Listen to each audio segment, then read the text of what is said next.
일을 할 수가 없어요. 그래서 우리가 언제나 말씀을 들을 때에도 설교자의 입에서 오는 말이 하나님 말씀을 들을 때 그 말씀이 역사한다고. 데살로니가전서 2장 13절에 보시면은 너희가 말을 들을 때 하나님 말씀을 듣고 인간의 말씀을 듣지 않고 믿음으로 역사시키는 것을 참 감사하노라 하고 말씀했습니다. 그래서 우리가 사람으로 말씀을 할 때 그걸 하나님 말씀을 듣지 않고 사람의 얘기를 듣게 되면은 그 문제가 생기죠. 그런데 놀랍게도 많은 설교자가 사람의 얘기를 하기 때문에 사람의 말로 듣지 않을 수가 없죠. 그러니까 오늘날 미국 교회에서 보면은 설교가 끝나게 되면 사람들이 모여서 그 설교에 대해서 디스커션을 합니다. 토론합니다. 왜 토론할까요? 사람의 얘기를 했기 때문에 자기도 생각이 있습니다. 다 사람의 생각으로 하기 때문에 성도들도 사람의 생각을 넣어서 디스커션 됐죠. 그러나 하나님 말씀은 토론하는 것이 아니죠. 오직 믿음을 받아들이는 것입니다. 하나님 말씀은 예스면 예스고 노면 노우지 그럴까 생각합니다. 혹은 그럴 것입니다. 혹은 내 생각이 이렇습니다. 이런 것이 들어갈 수 없죠. 이사야서 55장 8절에 보시면 하나님의 생각과 우리 생각은 다르다 그랬습니다. 그러므로 하나님의 생각은 곧 말씀인데 이 말씀만 선포하게 되면 누가 토론하자고 됩니까? 않습니까? 아무도 없죠. 그런데 세상 일을 자꾸 집어넣으니까 사람들이 토론하자, 얘기하자고 합니다. 그러니까 전부 믿음이 되지 않죠.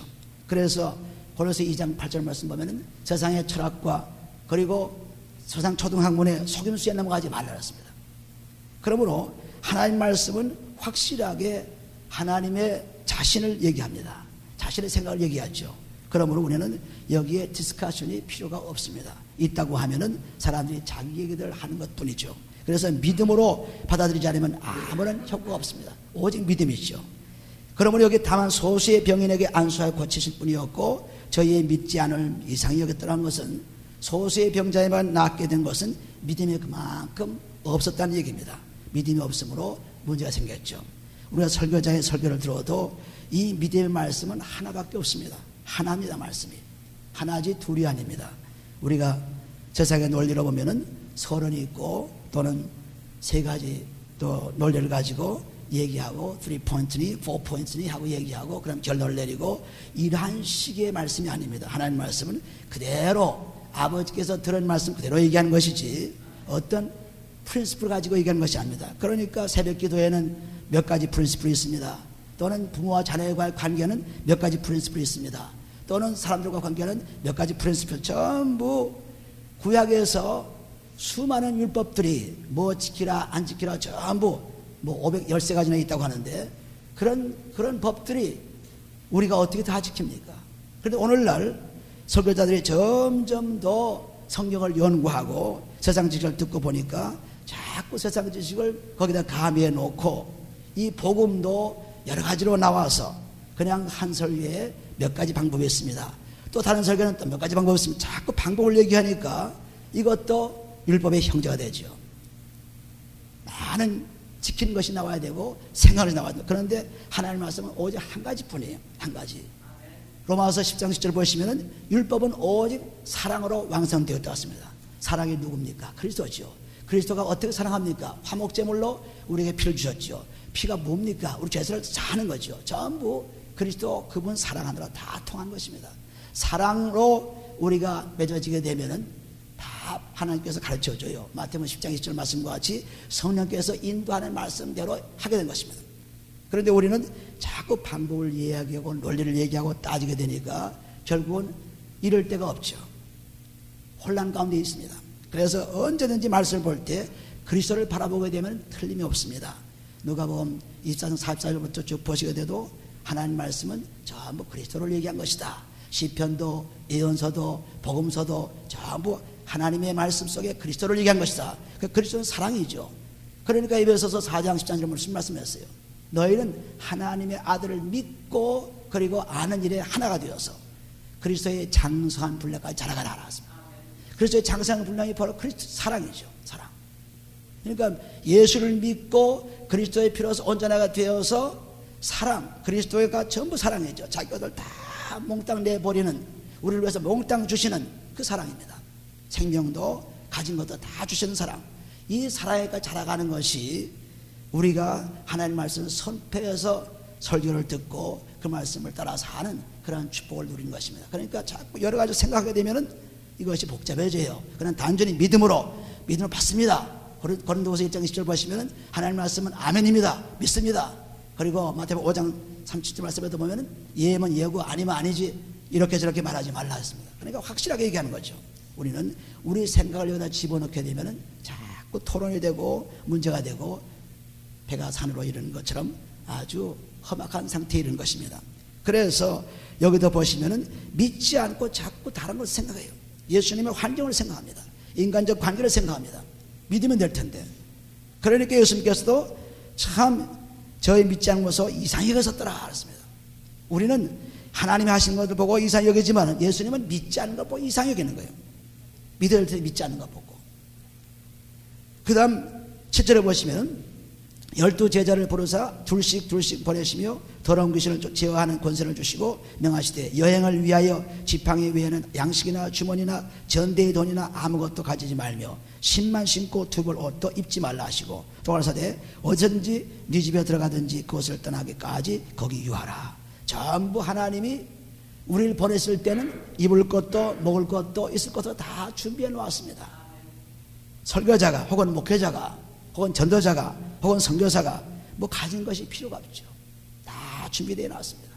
오직 말씀만 선포하면 되는 것입니다. 세상 얘기하지 말고 오직 말씀만 계속 선포하게 되면 들은 말씀은도 그 말씀은 하나님의 변치 않는 말씀이기 때문에 언제나 우리에게 은혜를 줍니다. 똑같은 말씀을 해도 하나님 말씀이기 때문에 되죠. 그러나 세상이 바뀜에 따라 풍속이 바뀜에 따라 생각이 바뀌게 되면 그것은 하나님의 진리 말씀이 아닙니다. 언제나 똑같은 말씀 예나 지금이나 예수 이름은 동일합니다. 예수는 영원하십니다. 히브리서 11장 8절 말씀을 기록한 것처럼 예수는 어제나 오늘나 동일하고 변치 않는 분이 예수 그리스도. 예수는 진리이기 때문에 진리는 절대 변치 않습니다. 풍속이 변하고 나라가 변하고 환경이 변한다고 달라지는 것이 아닙니다. 여기에 맞춰서는 우리는 잘못되게 되어 있죠. 하나님 말씀에 맞춰야죠. 세상에 맞춰서는 안 되는 것입니다. 그러므로 여기에 하나님 말씀을 증거하는 사람들은 오직 하나님께서 다 준비해 놓으니까 그것을 위해서, 그래서 목회자가 재산을 갖고 있거나 자기 소유를 갖고 있으면 문제가 되는 것입니다. 하나님이 절대로 사랑하지 않죠. 다 버린 자입니다. 전 버린 자입니다. 버리지 않고 살려면 평신도로 내려가든가 장로가 되든가 뭐 다른 데로 나가지 구태여 목회 자리에 앉을 필요가 없죠. 오직 주의 말씀만 증거하는 입술만 가지고 하나님께 나가는 것뿐입니다. 그래서 여기도 하나님께서 목회자가 또는 설교자가 전도자가 어떤 분이라는 것을 분명하게 지금 얘기하고 있습니다. 그러므로 여기서 벗어날 수가 없죠. 11절에 보시면 어느 곳에 가든지 너희를 영접지 아니하고 너희 말을 듣지 아니하거든 거기서 나갈 때 발 아래 먼지를 또려버려 저에게 증거를 삼으라 하시니, 이것은 마치 하나님 말씀 받지 않으면 이방인처럼 생각하라. 자기 신발에다 흙 떨어버린 것은 마치 똑같이 버린 자식이다, 이방인이다, 하나님 없는 자식이다, 이렇게 취급하라 했습니다. 하나님 말씀 듣지 않는데 하나님과 동일하게 사는 사람이 아니죠. 하나님 속에 사는 사람이 아니기 때문에 이방인은 하나님이 없는 그러한 사람들이요, 이방인은 율법이 없는 사람들이요, 이방은 하나님 말씀이 없는 사람들입니다. 그런 사람은 똑같이 유대인이라 할지라도 똑같이 이방인처럼 취급하라, 그렇게 말씀하셨습니다. 그러므로 하나님의 전도자, 하나님의 목자, 하나님의 설교자를 영접하는 자에게는 그만큼 축복이 따르게 되어 있기 때문에 우리가 마태복음 10장 4절을 보시면 너희가 제자 이름으로 이 소자 하나를 냉수 한 그릇 줘도 하나님의 상을 잃지 않겠다고 말씀했죠. 얼마나 중요한 말씀인지 모릅니다. 우리는 먼저 우리가 하나님 말씀을 영접하기 전에 사람을 벌써 하나님 말씀을 증거하는 입술로 보아야 되는 것입니다. 보지 않고 사람의 환경으로 보게 되면 절대로 말씀이 안 들어옵니다. 아무개 그 사람은 내가 알지, 그 사람 환경을 내가 알지 하면 절대로 말씀이 들어오지 않아요. 오직 말씀만 듣는 것입니다. 그래서 12절 보시면 제자들이 나아가서 회개하라 전파하고 많은 귀신을 쫓아내며 많은 병인에게 기름을 발라 고치더라. 그래서 말씀의 전파는 회개에 있습니다. 회개하라, 천국이 가까워느니라. 예수께서 마태복음 4장 17절에 말씀하고 있죠. 회개가 곧 말씀 전파예요. 회개치 않으면 말씀을 들어갈 수 없기 때문에 회개하고 나야 말씀이 들어갑니다. 회개는 곧 마음을 바꾸는 것이죠. 우리의 마음을 세상 죄 속에서 물들었던 그 마음들을 바꾸어서 온전히 하나님의 말씀을 들어올 수 있는 그러한 여지를, 깨끗한 장소를, 옥토를 만드는 것입니다. 옥토에 떨어져야만 싹이 나서 열매를 맺지, 가시밭이나 돌밭이나 길가밭이 떨어지게 되면 절대로 열매를 맺지 못합니다. 그러니까 회개하라 하고 외치는 것입니다. 회개를 외치면서 복음 증거하는 것이죠. 그런데 거기에 많은 귀신 쫓아내며 많은 병인에게 기름을 발라 고치다는 것은 이렇게 병자도 고쳤다는 얘기입니다. 고침으로 말미암아 하나님의 말씀을 믿게 하는 그러한 일을 하셨다는 얘기죠. 14절에 보시, 이에 예수의 이름이 드러난지라 헤롯 왕이 듣고 가로되 이는 세례 요한이 죽은 자 가운데서 살아났도다. 그러므로 이런 능력이 그 속에서 운동하느니라 하고, 어떤 이는 이가 엘리야라 하고 또 어떤 이는 이가 선자니 이 선자 중에 하나와 같다 하되, 헤롯은 듣고 가로되 내가 목배인 요한 그가 살아났다 하더라. 근데 헤롯이 이 요한을 죽였습니다. 왜냐하면 헤롯이 자기 동생 그 필립의 와이프를, 자기 동생 그 와이프를 자기 와이프로 삼았기 때문에 세례 요한이 그것을 반대했습니다. 그럴 수 없다. 반대했습니다. 그래서 그것을 원수 갚은 그 헤롯 부인 와이프가 그 요한을 죽게 됐습니다. 여기 그 죽인 얘기가 지금 나와요. 17절에 보시면은 전에 헤롯이 자기가 동생 빌립의 아내 헤로디아에게 장가든 고로 이 여자를 위하여 사람을 보내어 요한을 잡아 혹에 가두었으니 이는 요한이 헤롯에게 말하되 동생의 아내를 취한 것이 옳지 않다 하였습니다. 헤로디아가 요한을 원수로 여겨 죽이고자 하였는데 하지 못한 것은 헤롯이 요한을 의롭고 거룩한 사람으로 알고 두려워하며 보호하며 그의 말을 들을 때에 그의 번민을 느끼면서도 달게 들음이로라. 마치 기회 좋은 날이 왔으니 곧 헤롯이 마침 자기 생일에 대신들과 천부장들과 갈릴리의 귀신들도 더불어 잔치할세 헤로디아의 딸이 친히 들어와 춤을 추어 헤롯과 및 함께 앉은 자들을 기쁘게 한지라. 왕이 그 여아에게 이르되 무엇인지 원하는 것을 내게 구하라 내가 주리라. 그래서 여기서부터 사건이 일어나서 요한이 목배임을 당하는 그러한 불행한 일을 당한 것입니다. 그래서 헤롯이 아주 좋지 않은 왕이었지만, 하나를 믿지 않은 왕이었지만 그래도 말씀을 들을 때는 무언가 옳다는 것이 있었습니다. 그래서 도저히 요한을 죽일 수가 없었습니다. 그런데 이 헤로디아가 원수 갚기 위해서 지금 기회를 잡았습니다. 그래서 온전히 여기서 보면 또 맹세하되 무엇인지 내가 네게 구하면 내 나라의 절반까지도 주리라 하거늘 저가 나가서 그 어미에게 말하되 내가 무엇을 구하려 하니까 그 어미가 가로되 세례 요한이 우리를 구하라 하니, 기회를 타서 이제 헤로디아가 완전히 요한을 죽이려고 하는 그러한 음모를 여기서 볼 수가 있습니다. 헤롯이 마음 놓고 약속했는데 차마 요한의 문을 달라는 것은 깜짝 놀랄 얘기죠. 그런데 그것이 지금 이루어지고 있죠. 저가 곧 왕에게 급히 들어가 구하여 가로되 세례 요한의 문을 소반에 담아 곧 내게 주기를 원하옵나이다 한데, 왕이 심히 근심하나 자기의 맹세한 것과 그 앉은 자들을 인하여 저를 거절할 수 없는지라. 자기가 많은 사람 앞에 이렇게 맹세하고 그것을 지키지 않을 수 없죠. 그러니까 할 수 없이 자기가 참 요한을 죽이려는 마음 없었지만은 어쩔 수 없이 헤로디아 자기 와이프 때문에 지금 이런 일을 하는 것입니다. 왕이 곧 12왕 하나를 보내어 요한의 머리를 가져오라 명하니 그 사람이 나가 옥에서 요한을 목베어 그 머리를 소반에 다나가다가 여호와에게 주니 여호와가 이것을 그 어미에게 주니라. 요한의 제자들이 듣고 와서 시체를 가져다가 장사하니라. 여기서 지금 요한이 목배임 당하는 것이 그것이 중요한 문제가 아닙니다. 여기서 중요한 것은 그 다음에 나오는 30절의 말씀이에요. 예수님께서 도대체 이렇게 비참한 죽음을 보고 어떻게 반응을 보이느냐 하는 것입니다. 사도들이 예수께 모여 자기들의 행한 것과 가르친 것을 낱낱이 고하니 이르시되 너희는, 여기 보면 사도들이 예수께 모여서 자기들의 행한 것과 가르친 것을 낱낱이 고하네요. 지금 제자들이 와서 요한이 이렇게 목배임을 당하고 지금 그렇게 되었습니다 하는 것을 보고받았지만은 예수는 거기에 대해서 한마디도 대꾸 없이 계속해서 복음을 전하는 것입니다. 다시 말해서 예수님은 죽은 자들에 대한 생각이 아주 찹니다. 죽은 자들의 생각을 하지 않죠. 죽은 자들에 관심 없습니다. 예수님 산 자들의 관심이죠. 그러나 세상 사람들은 죽은 자의 관심이 굉장히 많기 때문에 제사도 지내고 갖다 꽃도 무덤에 꽂아놓고 뭐 무슨 관을 쓰느냐, 관도 쓰고 뭐 여러 가지 좋은 것을 쓰고 좀 죽은 자의 관심입니다. 그러나 하나님은 죽은 자가 아니라 산 자의 관심이에요. 그러니까 누가복음 9장에 보시면 6절에 보시면은 예수님께서 나를 따라하러 하니까 그 사람이 말하기를 나는 지금 부친의 장사를 좀 지내고 오겠습니다 하니까 그 장사는 세상 사람들, 즉 죽은 자들로 하여금 장사를 지내고 너는 나를 따라서 말씀을 전파하고 있습니다. 그러니까 죽은 자, 아버지를 장사하고 지내고 오겠다는 그 사람을 아주 탁 막아버렸습니다. 그러니 얼마나 세상 보기에는 불의 자식이에요. 아버지 장사도 다 하지 말고 그저 나를 따라오라고 하니까 불의 자식이죠. 그러니까 세상의 도덕과 세상의 질서와 하나님과는 같지 않습니다.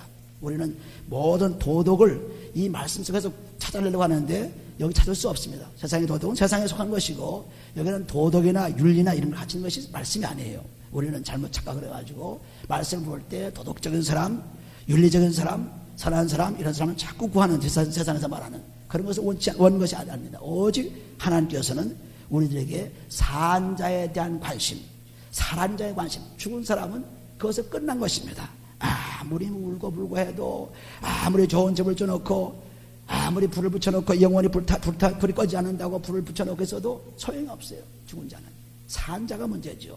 그러니까 산 자, 지금 나와 같이 있는 자, 나와 같이 먹고 마시는 자, 나와 같이 얘기하는 자, 이 사람의 꽃 하나 더 주고 이 사람을 위해서 더 기도해주고 이 사람을 위해서 더 시간을 써야죠.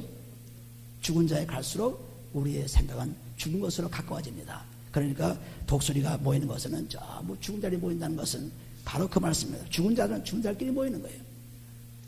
그러니까 우리는 하나님 말씀 속에서 산 자를 원하기 때문에 하나님께서는 산 자, 예수님 아주 소반에 목을 잘라가지고 담아가지고 이렇게 비참하게 죽었어도 거기에 대한 이런 방구도 하지 않고 이제 뭐라고 했습니까? 사도들이 예수께 모여 자기들이 행한 것과 가르친 것을 나눠지 고하니 이르시되 너희는 따로 간작한 곳에 와서 잠깐 쉬어라 하시니 벌써요. 대단한 말씀이죠. 그거 지금 요한이 목 베는데 어떡하냐, 지금 그거 뭐 어떻게 해야지, 이런 것이 아니라 너는 가서 쉬어라. 쉬어라는 말은 곧 기도하라는 것입니다. 그냥 가서 있는 것이 아닙니다. 가서 기도하라. 한정 와서 잠깐 쉬어라 하시니 이런 오고 가는 사람이 많아 음식 먹을 겨를도 없이 아주 바쁜 가운데 있습니다. 복음 전가하는데 얼마나 바쁩니까? 바쁜 가운데 있으니까 너희는 가서 쉬어라. 기도하고 잠시 쉬었다가 또 복음을 전하자. 복음 전하는데 관심이 있지 죽은 자에 관심을 갖는 것이 아닙니다. 그러므로 우리 산 사람, 우리들이 지금 같이 먹고 마시는 사람, 같이 얘기하는 사람, 이런 사람들로 해서 무언가 해야 할 수 있는 그런 사랑이 필요하죠. 그런 사랑이 없는 한 우리는 아무 소용도 없는 것입니다. 공연히 죽은 것 붙들고 가지고 자꾸 얘기해봤자 시간과 돈과 자기 슬픔 속에 남아있는 것입니다. 그러므로 우리는 그러면 죽은 자는 그냥 뭐 적당히 처지하라 그런 것이 아니라 우리는 거기에 관심 갖지 말라는 것입니다. 그래서 저는 내가 죽게 되면은 그 굴태에 무슨 무덤 만들지 말고 아주 태워버려라. 태워버려서 그냥 강에 뿌리든지 살에 던지든지. 그러면 얼마나 좋아요. 산 사람도 자리를 하나 더 차지할 수 있고 산 사람도 그런데 무덤 때문에 왔다 갔다 할 필요 없고 얼마나 좋은 것입니까? 그러니까 아예 태워버리라. 아예 날려버리라. 왜 흙고 돌아가는 거니까 어차피. 그거 뭐 남겨두면 뭐합니까? 그래서 오늘날 많은 무덤이 있기 때문에 또 무덤은 또 좋은 자리에 갔다 있기 때문에 사람들이 살 수 있는 좋은 자리를 다 빼앗아가고 있습니다. 그래서 아주 좋고 아주 한적하고 아름다운 곳에 무덤들이 많이 있죠. 이것이 앞으로는 어쩔 수 없이 없어지게 돼 있죠. 왜? 땅이 좁아지니까. 어쩔 수 없이 없어지게 됩니다. 그러나 우리는 지금부터 그런 무덤에 대해서 생각할 필요가 없어. 하나님께서 이미 다 우리 것을 준비하셨다고 요한복음 14장 1절부터 3절에 말씀하고 있죠. 이미 우리를 다 준비했다고. 특별히 무덤을 사놓는 사람들은 이거는 망하는 길입니다. 절대로 그런 일 하지 마세요. 무덤 사놓는 사람들, 이미 사놓은 사람들 아주 파버리시고 아주 거기에 대한 생각을 말아야지. 사도가 너무 이상하게 빨리 죽어요. 준비해놓으면. 그러니까 그런 준비를 하지 말고 우리는 산 사람을 열심히 위해서 준비해야죠. 할렐루야. 왜? 우리는 부활이요 생명이기 때문에 이 부활의 생명을 가지고 살고 있기 때문에 우리는 꼭 삽니다. 꼭 살기 때문에 우리는 죽음에 대한 준비가 이미 그리스도께서 해놨기 때문에 그 죽음에 대한 것을 생각할 필요가 없습니다. 우리는 완전히 죽음을 이겨나왔습니다.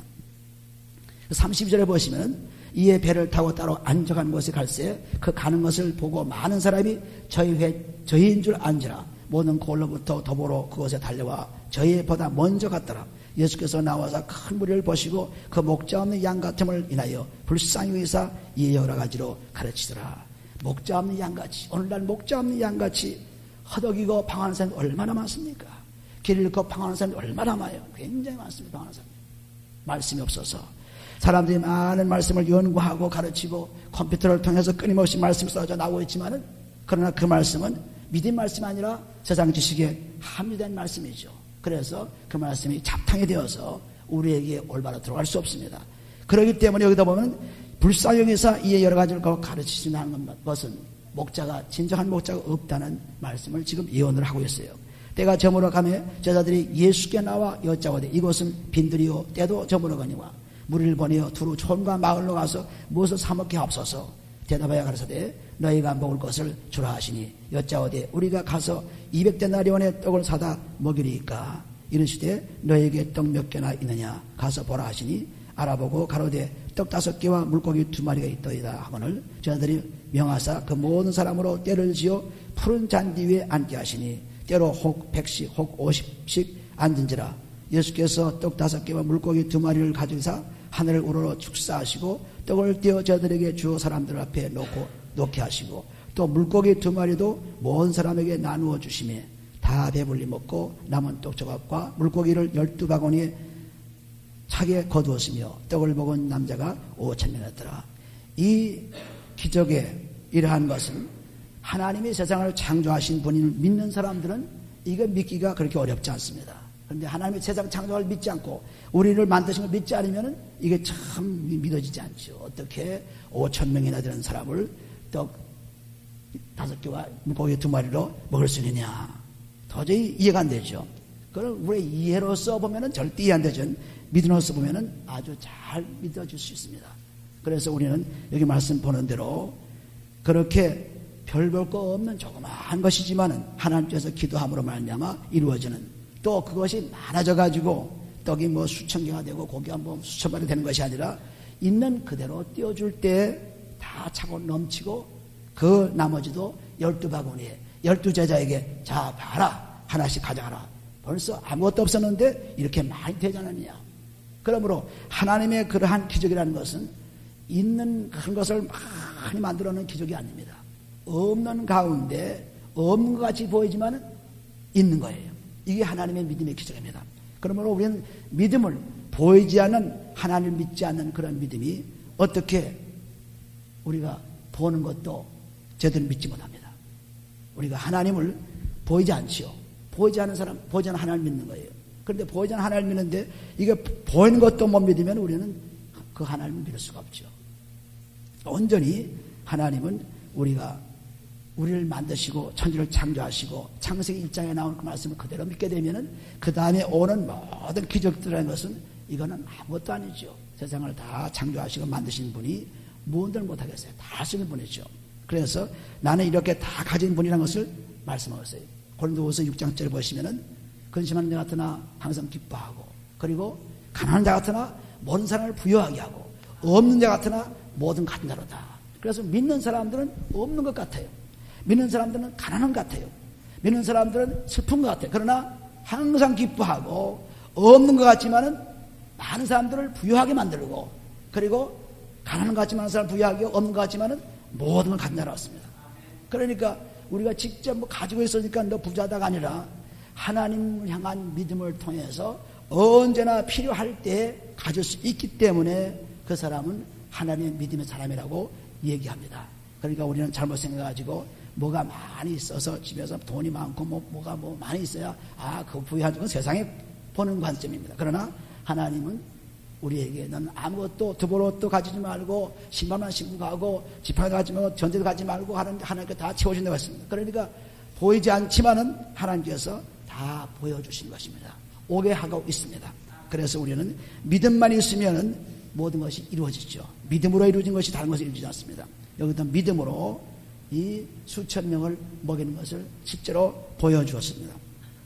그 다음 보시면은 예수께서 즉시 제자들을 채촉하사 자기가 무리를 보내는 동안에 배 타고 앞서 건너편 베세다로 가게 하시고 물을 작별하신 후에 기도하러 산으로 가시다. 저물매 배는 바다 가운데 있고 예수는 홀로 물에 계시다가 바람이 거스림으로 저들이 괴로이 노젓는 곳을 보시고 밤 사경쯤에 바다 위로 걸어서 저희에게 오사 지나가려고 하시매 저들이 그의 바다로 걸어오심을 보고 유령인가 하여 소리지르니 저희가 다 예수를 보고 놀람이라. 이에 예수께서 고탑으로 말씀하여 가라사대 안심하라 내니 두려워 말라 하시고 예수님께서는 항상 안심과 평강을 주신 분입니다. 안심하라, 내게는 두려워 말라 하시고 배에 올라 저희에게 가시니 바람이 그치는지라. 저희들이 마음에 심히 놀라니 이는 저희가 그 떡대수던 것을 깨닫지 못하고 도리어 그 마음이 둔해졌습니다. 그렇습니다. 여기에 나오는 모든 비유의 말씀들이 마태나 또는 요한이나 또는 누가복음에 잘 나와 있습니다. 똑같은 말씀이 많이 나와 있어요. 그러나 마가나 마태나 요한은 누가는 자기 믿은 대로 보는 것입니다. 그래서 조금씩 달라요. 똑같은 말씀을 기록하지만은 조금 다릅니다. 마태복음의 14장에 보시면은 거기에 이 성난 파도를 걸어가는 예수님의 모습을 똑같이 기록했는데 거기에는 베드로가 마중 나와서 바다를 걷는 것을 기록했습니다. 그래서 예수를 보지 않고 파도를 바라볼 때 쓰러졌습니다. 그러나 예수는 다시 구원해 준 것을 기록하고 있죠. 그렇게 조금 다릅니다. 다르지만은 다 같이 우리가 어떤 믿음, 우리 자신도 마찬가지죠. 우리 믿음에 따라서 설교 말씀을 듣기도 하고 하나님 말씀을 듣기도 하는 것입니다. 우리의 믿음의 분량대로 하는 것이지 분량이 아는 것으로 하지 않습니다. 우리가 받아 누릴 수 있는 그러한 역량, 분량, 그것으로 우리의 믿음을 가지고 있는데 그런 믿음을 통해서 우리가 말씀을 받는 것입니다. 각자가 다 다르죠. 그러니까 누구에게 어떻게 하라 그런 것이 아닙니다. 오직 그리스도의 사랑, 죄사함 받고 그것만 열심히 하시게 되면은 점점 하나님의 사랑이 깊어져 가지고 사랑 속에서 하나님 말씀 속에 들어갈 수 있는 축복을 누리는 것입니다.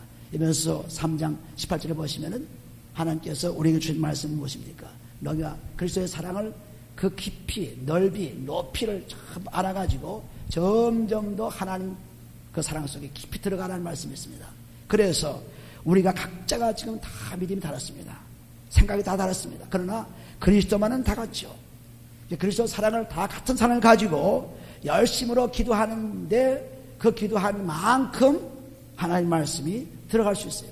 빈 만큼 들어가죠. 빈 만큼. 그러니까 얼마만큼 비었냐 그 문제죠. 많이 비밀수록 많은 말씀이 들어갑니다. 믿음의 분량이 커지죠. 적게 볼수록 적은 말씀이 들어갑니다. 믿음의 분량이 적어지죠. 그러니까 적은 분량에서 받는 사람과 많은 분량에서 받는 건 다릅니다. 그래도 여기도 마가, 누가, 요한, 마태도 전부 자기 믿음의 분량이 다르기 때문에 똑같은 것을 보고도 다르게 설명할 수가 있다는 것을 우리가 알아야 돼요. 왜 저기는 저렇게 말하고 여기는 이렇게 말했습니까? 따질 필요가 없죠. 오직 마가의 믿음입니다. 여기는 마가복음에서 마가의 믿음으로 한 것입니다. 그래서 여기는 안심하라, 내니 두려워 말라. 하나님은 언제나 우리에게 안심을 주고 평강을 주는 하나님. 배우나 타니까 완전히 파도가 그치는 그러한 것을 강조했습니다. 예수만 오시면은, 우리 마음에 오시면은 세상에 어떤 풍랑도 잔잔케 합니다. 세상에 있는 그런 파도도 잔잔케 하는데 마음의 풍랑에 더 말할 것도 없죠. 왜냐하면 나는 마음이 온유하고 겸손하니 나의 멍에를 베고 내게 배우라. 그러면 마음을 심 얻으리라. 마태복음 11장 28절 29절 말씀에 기록하는 것처럼 하나님이 우리에게 주신 것은 이렇게 그리스도만 우리가 오시면은 우리가 텐션이라든가 이런 법리라든가 이런 것이 있을 수가 없어요. 그분이 오셔서 우리의 마음을 다 정복해 놓고 그 말씀 속에 살 수 있도록 해놓았기 때문에 그 말씀이 없는 한 계속해서 고민을 당하죠. 뭐 가진 것이 많으면 괜찮을 줄 아십니까? 아닙니다. 가진 것 많아도 고통이 있어요. 건강하면 괜찮을 줄 아십니까? 아닙니다. 건강해도 고통이 있어요. 뭐 병난 사람 고통인 것이 아닙니다. 가난한 사람 고통인 것이 아닙니다. 고통은 다 같이 있습니다. 그런데 그리스도만 들어오기만 그 고통은 사라져요. 놀랍게 사라집니다. 이것은 실제로 그리스도의 피를 맛보지 않은 사람들은 그게 무슨 말씀인지 깨달을 수가 없죠. 그리스도의 말씀을 통해서 피를 사용해서 우리 죄를 사함받게 되면은 그런 놀라운 평강이 우리 속에 넘쳐 흘러서 놀라운 일들을 경험하는 것입니다. 여기도 안심하라, 내니 두려워 말라 하는 그 말씀이 그리스도가 들어오시면은 우리는 풍랑도 다 잔잔합니다. 풍랑 살아요. 그래서 항상 하나님이 그런 하나님 속에서 사는 사람들에게 평강을 주십니다. 그럼 우리는 찬송 속에서도 이런 찬송을 우리가 얼마든지 볼 수 있죠. 찬송의 204장을 한번 보시면 204장 보시면은 찬송도 전부 이 하나님의 말씀을 통해서 고통당한 사람들이 다 기록한 것입니다. 믿음으로 기록한 것이 그냥 기록한 것이 아니에요. 그래서 204장 예수로 나의 구주 삼고 하는 3절을 보시면은 주 안에 기쁨 누림으로 마음의 풍랑이 잔잔하니 세상과 나는 간거롭고 구속한 주만 보이도다. 이것이 나의 간증이요 이것이 나의 찬송일세. 나 사는 동안 끊임없이 구주를 찬송하리로다. 아멘. 이 찬송을 짓고 곡을 붙인 사람들은 다 주 안에서 기쁨을 누리는 사람들입니다. 오늘날 같이 마음대로 찬송을 만들어 놓고 마음대로 복음성을 만들어 놓고 마음대로 부르는 것이 아닙니다. 고통을 하고 믿음을 경험하고 시를 당하고 어려운 가운데서 나온 찬송이기 때문에 수백 년을 불러도 그것이 은혜가 되죠. 그런데 우리는 요새 나오는 노래들을 보세요. 조금 부르다가는 실증이 납니다. 또 유행과 같죠. 조금 부르다가 실증이 나요. 왜? 진리가 거기서 앉지 않고 사람들의 생각을 불어넣기 때문에 그렇습니다. 예수 그리스도는 얘기해요. 곡조도 비슷하게 나와요. 그러나 전부 다 사람의 생각이 들어있기 때문에 몇 번 부르면 재미가 없어요. 실증이 나요. 그런데 이 찬송은 불러도 쉽지 않나요? 왜? 하나님의 진리 말씀 들어있기 때문에 주 안에 기쁨을 누리는 사람이 쓴 것이기 때문에 그렇습니다. 그렇지 않고 그냥 작곡가가 그냥 또는 그 노래를 짓는 사람들이 그냥 짓는 것이 아닙니다. 그다음 53절에 보시면은 건너가 게세나는 땅에 이르르되 대고 배에서 내리니 사람들이 곧 예수신 줄 알고 그 온 지방으로 달려 돌아와 다니며 예수께서 어디에 계신다는 말을 듣는 대로 병든 자를 침상대로 내고 나오느니라. 아무데나 예수께 들어가시는 마을이나 도시나 촌에서 병자를 시장 두고 예수의 옷자락에라도 손을 대게 하시기를 간구하니 손을 대는 자는 다 성함을 얻으리라. 이것이 믿음이죠. 믿음으로 하는 것에는 반드시 역사가 있습니다. 믿음으로 하는 것은 그냥 보통이 아닙니다. 믿음은 곧 예수를 보고 믿기 시작했죠. 마찬가지로 예수를 볼 수 없습니다. 그러나 예수께서 하신 말씀이 마태, 마가, 누가, 요한에 기록되어 있기 때문에 그 말씀을 보게 된 바로 예수를 보는 거예요. 바로 보는 것입니다. 우리는 예수가 안 보이는데 어떻게 합니까? 여기 보면 예수를 따라가면 예수를 보았습니다. 마찬가지로 우리는 예수를 보려면 그의 말씀을 듣고 그의 말씀을 믿으면 분명하게 이루어집니다.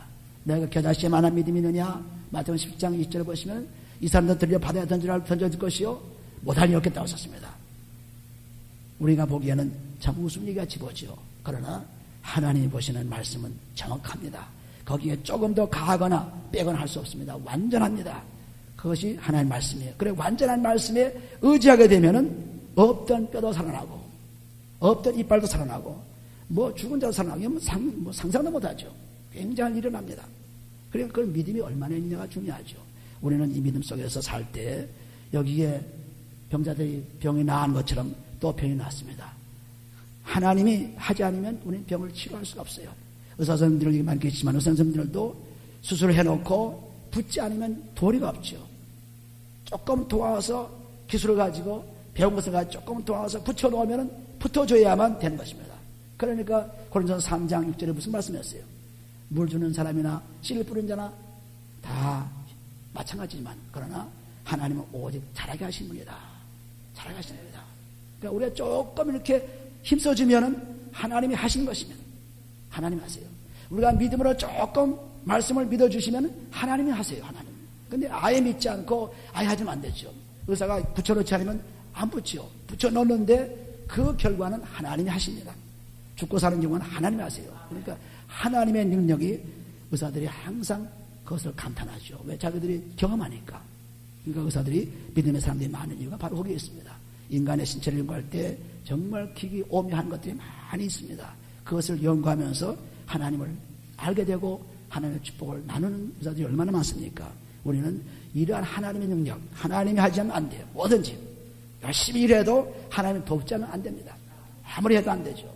그러니까 우리는 우리가 조금 믿음을 가지고 겨자씨만한 믿음이 있으면 말씀만 맞으면 되면 산이 들려 바다에 던져질 뿐 아니라 못할 것이 없다는 확실한 말씀이 하나님의 말씀입니다. 우리는 이것이 그럴 것 같다, 그럴 수 있다가 아닙니다. 확실합니다. 우리는 이 말씀을 꼭 믿고 마가복음 6장을 자주 읽어보세요. 읽어보시면은 읽어보시다가 어느 사이에 여기에 말씀이 들어와서 여러분들이 가지고 있는 약점들이 강하게 되게 되고 문제점들이 치료받게 되고 어려운 일들이 해결되는 역사를 얼마든지 경험할 수 있죠. 이것은 바로 믿음입니다.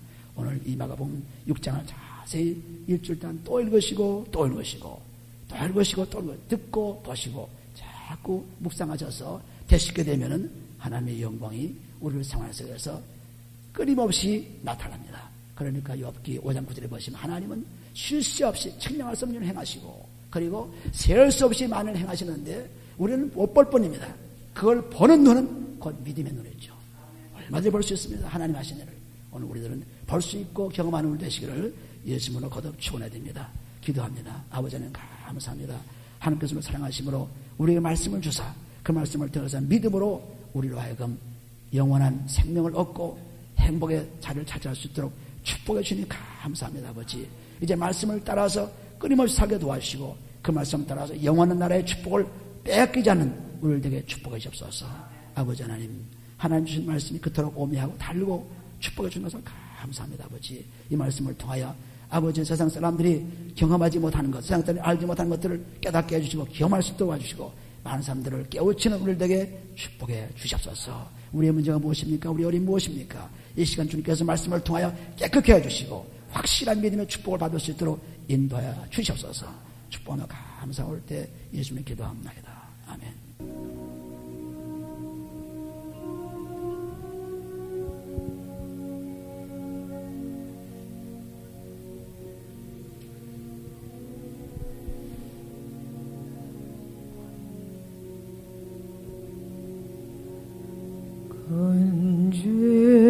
근죄에 빠져 영주고 날 위에 피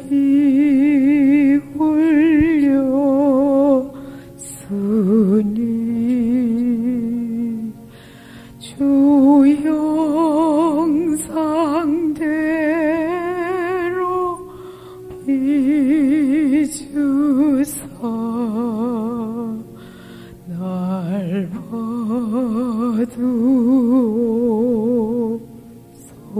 봐두소서. 내 모습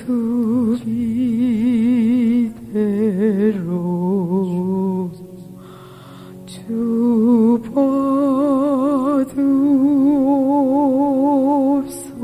봐두옵소서. 날 위해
주